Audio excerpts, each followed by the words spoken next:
ఓం శ్రీ విద్యాం జగతాం ధాత్రీం సృష్టిస్థితిలయేశ్వరీం నమామి లలితాం నిత్యాం మహాత్రిపురసుందరీం.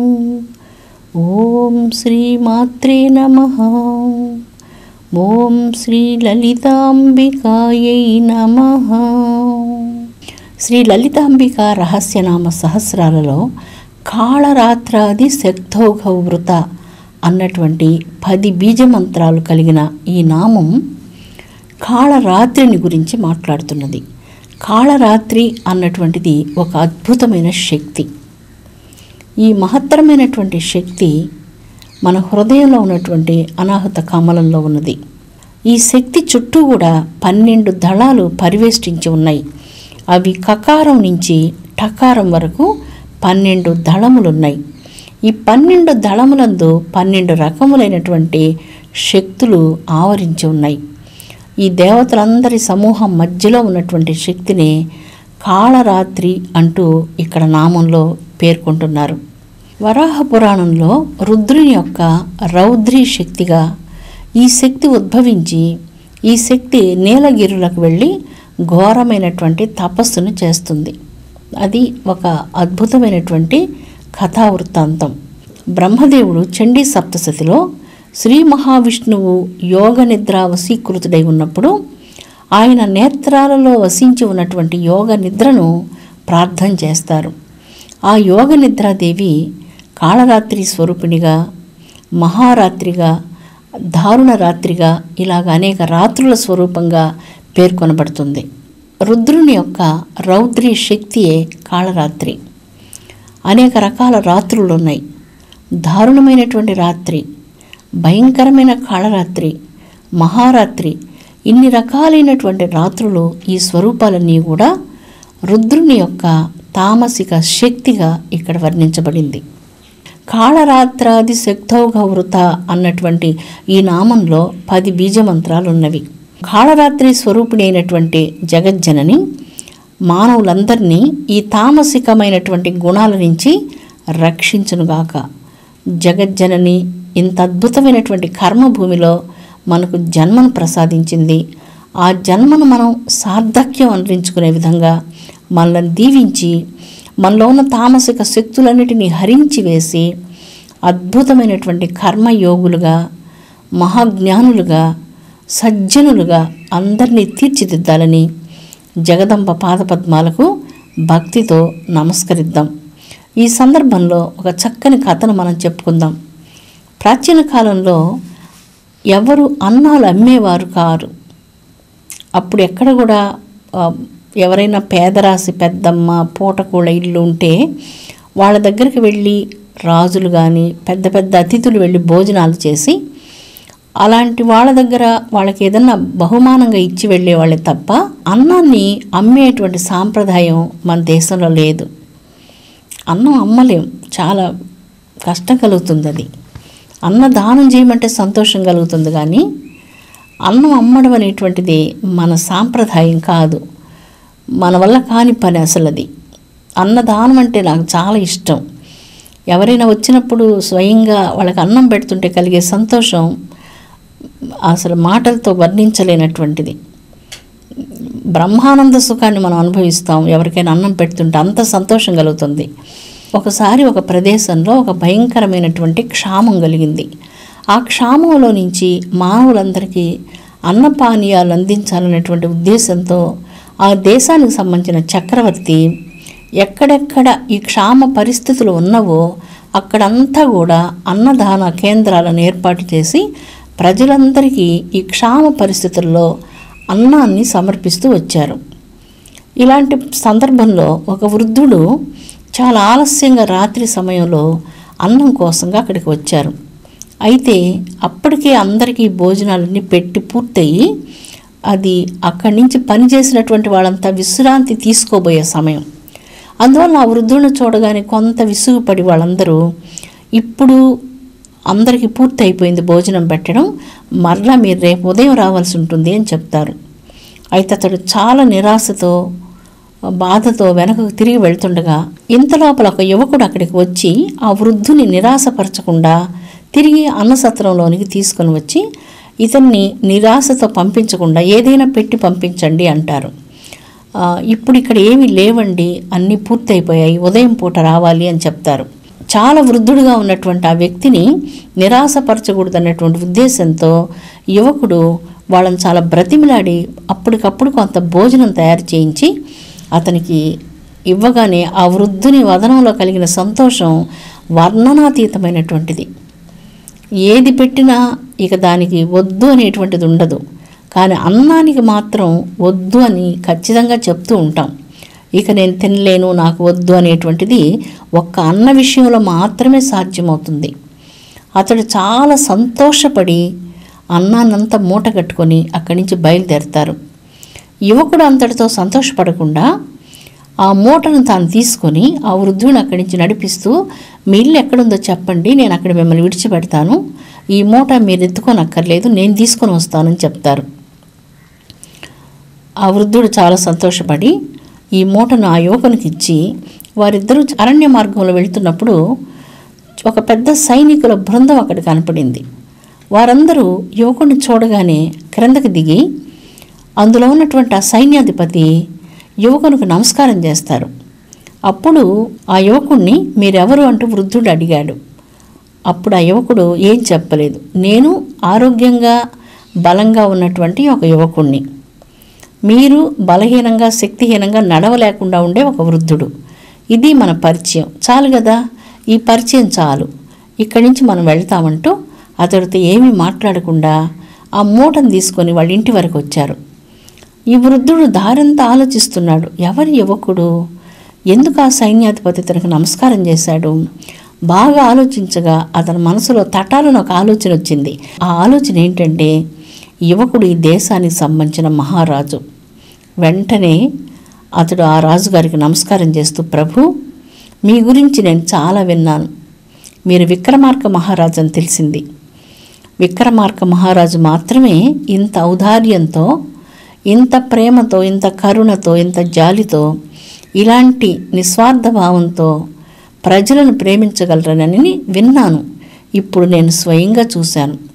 మీరు మా దేశానికి ప్రభువే కాదు, మీరు గొప్ప కర్మయోగి కూడా అంటూ ఆ కర్మవీరుని ప్రశంసించాడు ఆ వృద్ధుడు. ఈ విక్రమార్కుని యొక్క జీవిత చరిత్రలోని ఈ ఘట్టం చాలా స్ఫూర్తిగా అనిపిస్తుంది. దేశంలో ఉన్నటువంటి ప్రజలను విక్రమార్క చక్రవర్తి కన్న బిడ్డల వలె ప్రేమించాడు.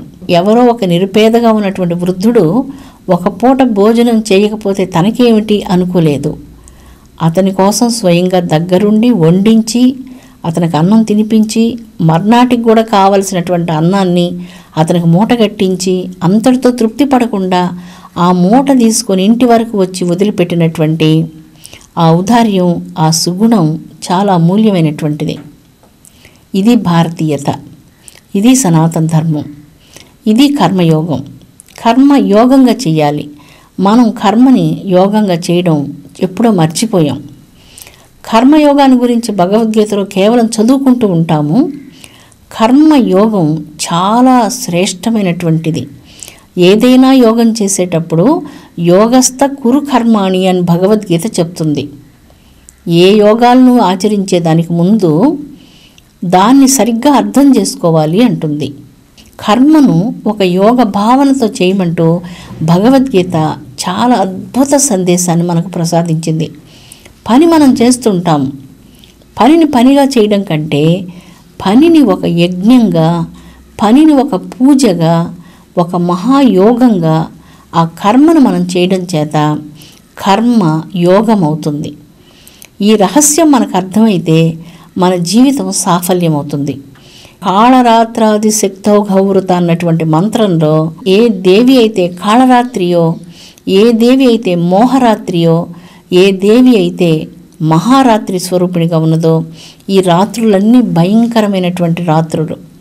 ప్రళయకాలపు రాత్రి, ప్రళయం కాలంలో పూర్తిగా చీకట్లు ఆవరించినటువంటి సమయంలో ప్రళయకాల స్వరూపుడైనటువంటి మహారుద్రుడు ఈ సమస్త జగత్తులన్నిటినీ తనలో లీనం చేసుకునే సందర్భంలో ఆ దృశ్యాన్ని దర్శించడానికి ఎవ్వరు అక్కడ నిలిచి ఉండరు. ఒకే ఒక్క వ్యక్తి మాత్రం సుదూరంగా నిలచి అరుణరాగరంజితమైనటువంటి తన దివ్య కాంతులతో ఈ సృష్టిని అంతా చూస్తూ విశాలమైన నేత్రాలతో, ఆ కారుణ్యపూర్ణమైనటువంటి జగన్మాత నేత్రాలు బాధతో నిండి ఉంటాయట. ఎందుకంటే ఈ సకల చరాచర సృష్టి అంతా తల్లి సంతానం. ఈ సంతానాన్ని అంతా తిరిగి ఉపసంహారం చేసుకుంటున్నాడు పరమాత్మ. తిరిగి వీటిని నిగ్రహ అనుగ్రహ సమర్థురాలైనటువంటి తల్లి ఎలాగా మరలా సృష్టించాలంటూ ఆలోచిస్తూ ప్రళయకాల సమయంలో నిలిచి ఉన్నటువంటి తల్లి ఈ జగజ్జనని. ఏదైనా ఒక రాత్రి మోహరాత్రి అవుతుంది. కొన్ని సందర్భాల్లో అపమృత్యువులు చుట్టుముట్టినప్పుడు అది దారుణమైనటువంటి రాత్రి అవుతుంది. భయంకరమైన కాళరాత్రులు జీవితంలో చాలా వస్తాయి. ఈ రాత్రి స్వరూపమే తామసిక శక్తి. మన అంతరంగంలో తామసిక శక్తులను నాశనం చేసేటువంటిది మహాకాళి స్వరూపుడైనటువంటి జగజ్జనని. ఔదార్య చింతామణి అయినటువంటి జగజ్జనని మానవులకు ప్రతి రాత్రిని మంచి రాత్రిని చేయాలి. మోహరాత్రిగా, దారుణ రాత్రిగా, మహారాత్రిగా, కాళరాత్రిగా వనరించకూడదు. ప్రతి రాత్రిని ఒక శుభరాత్రిగా వనరించాలి. ఒక శాంతివంతమైనటువంటి నిద్రను ప్రసాదించాలి. ఎందుకంటే దేవి నిద్రాస్వరూపిణి, శాంతి స్వరూపిణి. శాంతిని, విశ్రాంతిని ప్రసాదించేటువంటి కన్న తల్లి. రాత్రి కన్న తల్లి ఒడి లాంటిది. సమస్త ప్రాణికోట్లంతయు కూడా చల్లని ఆ తల్లి ఒడిలో విశ్రమిస్తూ ఉన్నాయి. అలాంటిది ఆ జగజ్జనని. ఆ దేవి తామసిక లక్షణాలను మనలో నుంచి తొలగించినంత వరకు మనం నిద్రపోతూ ఉంటాం, వాచాలత్వంతో ఉంటాము, అపసవ్యమైనటువంటి జీవన విధానాల్లో ఉంటాము, మలిన వస్త్రాలను ధరిస్తుంటాము, మలిన వదనార విందంతో ఉంటాము. ఇలాగా చేస్తుంటాం. ఒక చక్కని శ్లోకం ఉన్నది. మహాలక్ష్మీదేవి ఎవరిని విడిచిపెడుతుంది అంటే చాలా చక్కని శ్లోకం ఇచ్చారు. దంతావధానం చేయకుండా ఎవరైతే ఉదయాన్నే ఏదైనా తీసుకుంటూ ఉంటారో, పళ్ళు దొంకోకుండా తీసుకోవడం అన్నమాట. అలాగే మలిన వస్త్రాల నిరంతరం ధరించి ఉంటారో, ప్రాతకాల సమయంలో, సూర్యోదయ సమయంలో, సూర్యాస్తమయ సమయంలో ఎవరైతే నిద్రిస్తూ ఉంటారో అతడు మహావిష్ణువైనా సరే లక్ష్మి విడిచిపెడుతుంది. నేను విడిచిపెడతాను, సుదర్శన దారి అయినా సరే, వైకుంఠవాసుడైనా సరే నేను విడిచిపెడతాను అంటుంది. మహాలక్ష్మికి అయిష్టమైనటువంటి పనులు ఏంటంటే దంతావధానం చేసుకోకుండా ఉదయాన్నే ఏదంటే ఆహారాన్ని తీసుకోవడం, ఏదైనా పానీయాలు తీసుకోవడం. రెండవది మలినమైనటువంటి వస్త్రాలను ధరించి మలిన శరీరంతో ఉండడం, పరిశుభ్రత లేకుండా ఉండడం. మూడవది సాయంకాల సమయంలో అంటే సంధ్యా సమయం, మహాలక్ష్మి గృహానికి వచ్చే సమయంలో నిద్రించడం, ప్రాతకాల సమయంలో, సూర్యోదయ సమయంలో నిద్రించడం. ఇలాంటి నిద్రా సమయాల వలన లక్ష్మి శ్రీ మహావిష్ణువునైనప్పటికీ విడిచిపెడుతుంది.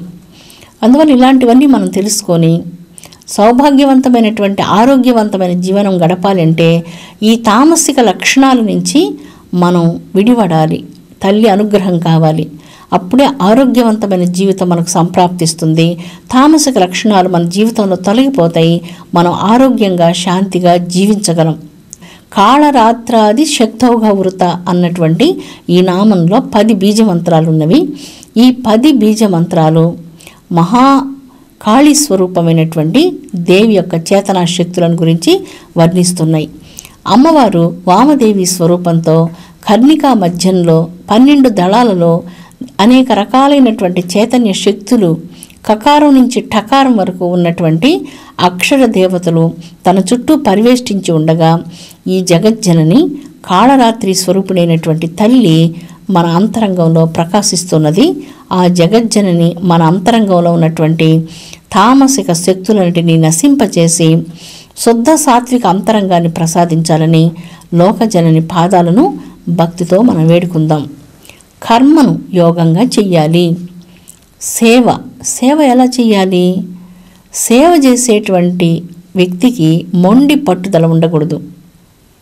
పట్టు విడుపు ఉండాలి, క్షమత ఉండాలి, ఔదార్యం ఉండాలి, ప్రేమ ఉండాలి. సేవను పూజగా భావించాలి, ఒక మహాయజ్ఞంగా భావించాలి. సేవ బ్రహ్మ విష్ణు మహేశ్వర్ల కంటే సేవ చేసే వ్యక్తి సర్వోత్కృష్టుడిగా సనాతన ధర్మం వర్ణిస్తూ ఉన్నది. వరాహ పురాణంలో ఈశ్వరుని యొక్క తామసికమైనటువంటి శక్తి రౌద్రి అన్నటువంటి ఒక శక్తి ఉద్భవించి ఆ ఈశ్వరుని శరీరంలో నుంచి బహిర్గతమై ఆ శక్తి నీలగిరులు అన్నటువంటి పర్వతాలకు వెళ్ళి ఘోరమైనటువంటి తపస్సును ఆచరించింది. అనేక రకాలైనటువంటి దైవిక శక్తులు కూడా తపస్సును ఆచరించాయి. తాం అగ్నివర్ణాం తపసా జ్వలంతీం. దైవ చైతన్య శక్తి అగ్ని సదృశ్యమైనటువంటి శక్తి. అది తపస్సు చేత మరింత జాజ్వల్యమానంగా మన అంతరంగంలో విరాజిల్లుతుంది. అలాంటి దైవికమైనటువంటి తపస్సు ద్వారా వెలువడేటువంటి ఆ శక్తికి వేదాలు నమస్కరిస్తూ ఉన్నవి. ఇతరత్ర యుగాలలో తపస్సుకు చాలా ప్రాధాన్యత ఇవ్వబడింది. కలియుగంలో కేవలం నామ సంకీర్తన మాత్రమే నిర్దేశించబడింది. అందువలన ఈ యుగానికి తపస్సు నిర్దేశించబడలేదు. అలాంటి అపూర్వమైనటువంటి తపస్సును మనం ఆచరించగలిగినప్పుడు మనం చేసే ప్రతి కర్మను ఒక తపస్సుగా మనం చేద్దాం. మనం మాట్లాడే ప్రతి మాటను ఒక తపస్సుగా మాట్లాడదాం. వంట చేసినా, పని చేసినా, మనం పూల మొక్కలకు నీళ్లు పోస్తున్నా, ఎవరికైనా అన్నం పెట్టినా, ఎవరితో మాట్లాడుతున్నా, ఏ చిన్న పని చేసినా ప్రతి పనిని, ఏ పని మనం చేస్తే కూడా దానిని ఒక తపస్సులాగా నిజమైనటువంటి కర్మయోగాన్ని చేసి మన అంతరంగంలో ఉన్నటువంటి తామసీ శక్తులన్నిటిని కూడా మనం తొలగించుకోవాలని అమ్మ మీ కన్న తల్లిగా మనపూర్వకంగా నేను కోరుకుంటున్నాను. విశ్వశాంతి వర్ధిల్లునుగాక. స్వస్తి. ఓం శాంతి శాంతి శాంతి.